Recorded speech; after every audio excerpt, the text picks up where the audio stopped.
Shalom semuanya. Kembali lagi bersama saya Daido Lumban Raja di Didologic Podcast episode kedua. Kali ini saya akan ngebahas mengenai ibadah online.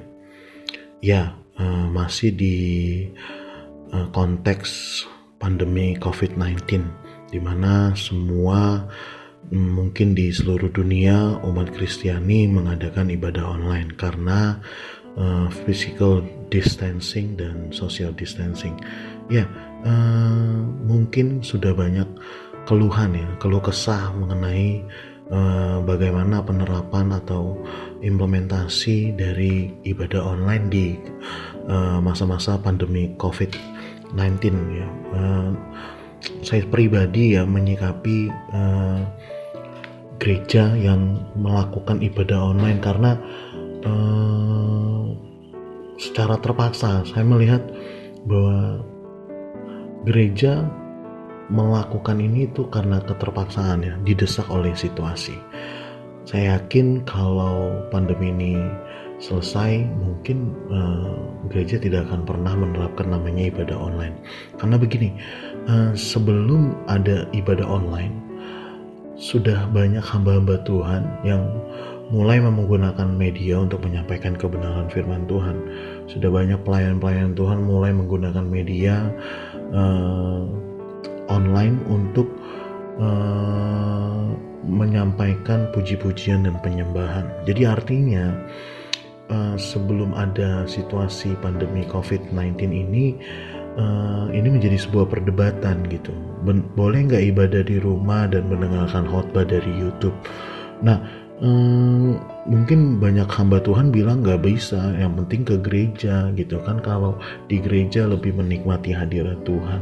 Nah, kalau dalam situasi seperti ini, akhirnya ibadah di rumah itu menjadi sebuah kebenaran yang sifatnya sementara ya, kontekstual, karena hal itu benar karena ada di masa dimana kita tidak boleh bertemu dengan siapapun gitu, membatasi ruang komunikasi, membatasi ruang pertemuan secara intens dengan banyak orang untuk menghindari penyebaran COVID-19.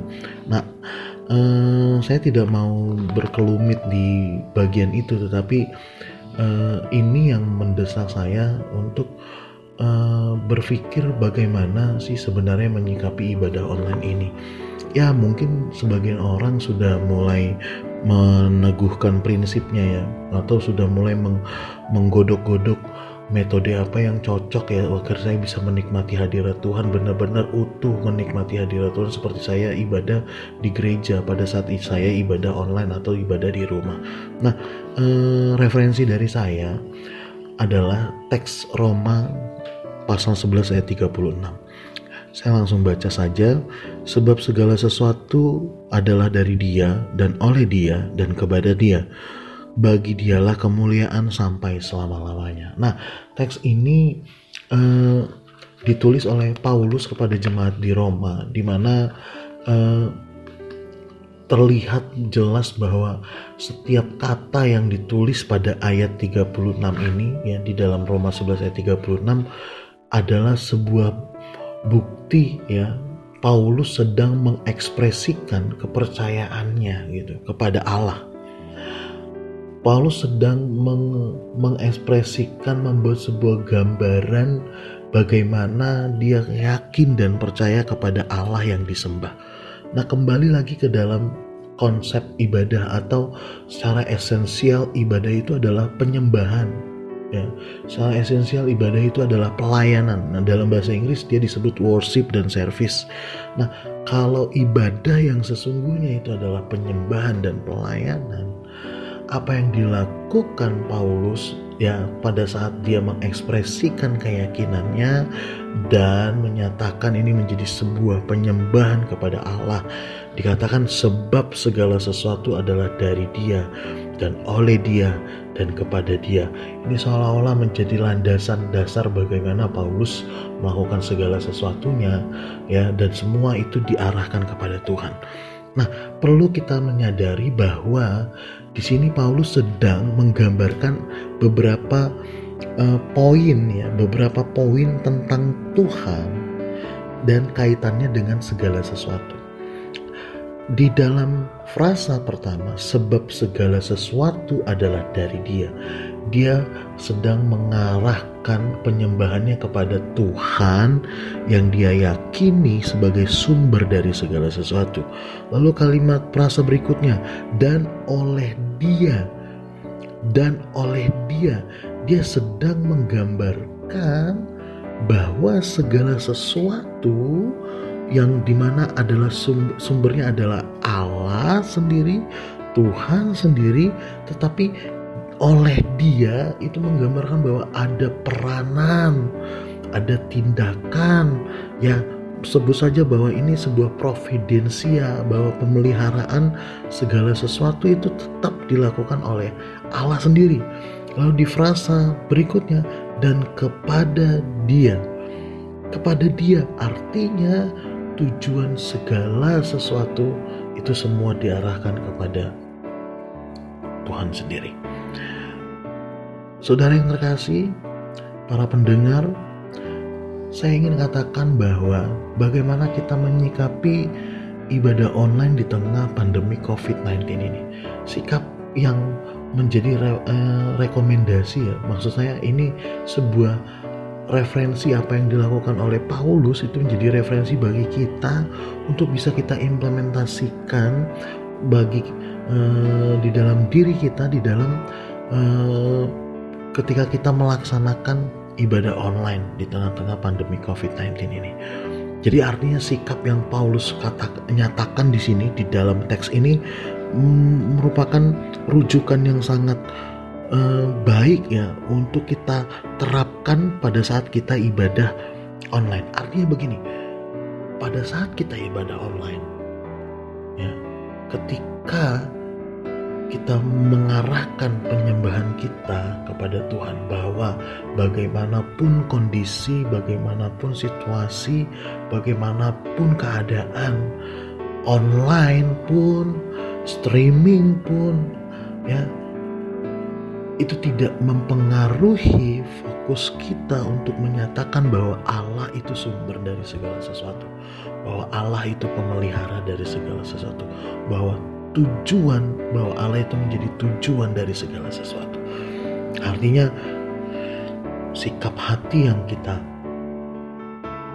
lakoni, yang kita terapkan dalam ibadah online itu adalah sikap di mana mengakui Allah sebagai sumber segala sesuatu, mengakui Allah sebagai pemelihara segala sesuatu, mengakui Allah adalah tujuan dari segala sesuatu itu.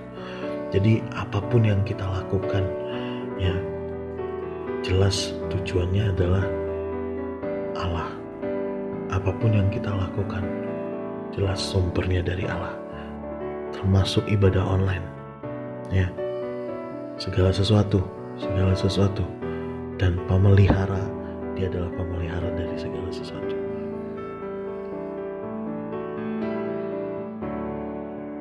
Kesimpulannya adalah ibadah adalah berbicara tentang kualitas. Sama seperti layaknya ketika Anda sedang memilih tempat servis kendaraan Anda. Ketika ada salah satu bengkel yang mewah dan di sampingnya ada bengkel yang tidak mewah, bengkel yang mewah fasilitasnya lengkap, tetapi ya kendaraan kita akan rusak seketika setelah diservis di bengkel yang mewah.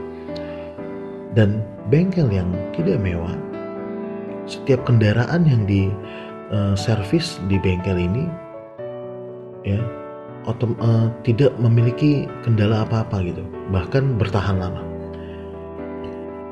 Kalau Anda ada di dalam dua pilihan ketika Anda ingin menservis kendaraan Anda, mana yang Anda pilih?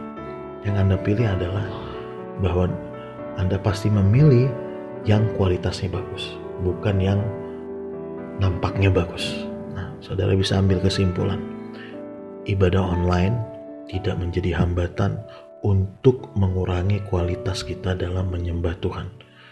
Ibadah online tidak menjadi alasan untuk kita tidak totalitas menyembah Tuhan dalam ibadah kita.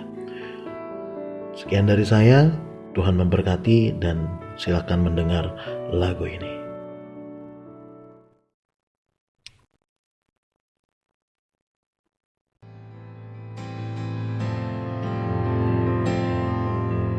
Anugerahmu kepadaku tak pernah berubah. Perbuatanmu terlukiskan di dalam hatiku. Tercengangku dibuatmu, ku kagum padamu. Tak ada hal di hidupku yang luput darimu. Kau indah, kau mulia, tiada sepertimu. Ku ingin hidupku menyenangkanmu.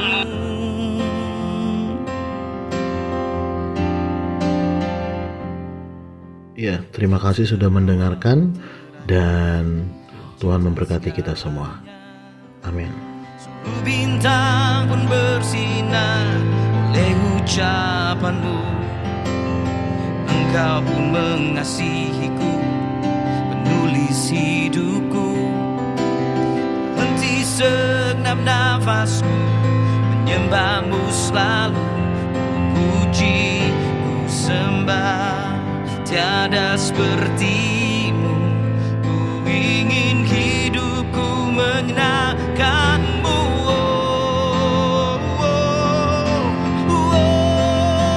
Segala puji, segala hormat, segenap hatiku menyembah.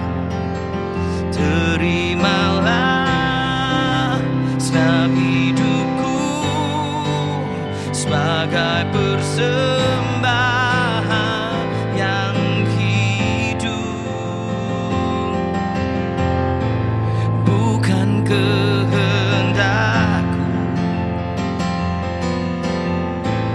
namun kehendak-Mu, Yesus. Hidupku bagimu. Kau indah, kau mulia, ku ingin hidupku menyenangkanmu.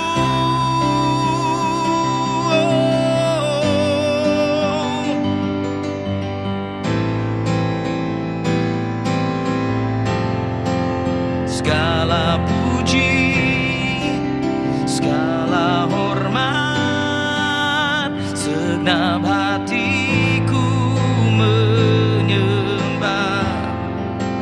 Terimalah segenap hidupku sebagai persembahan yang hidup, sebagai persembahan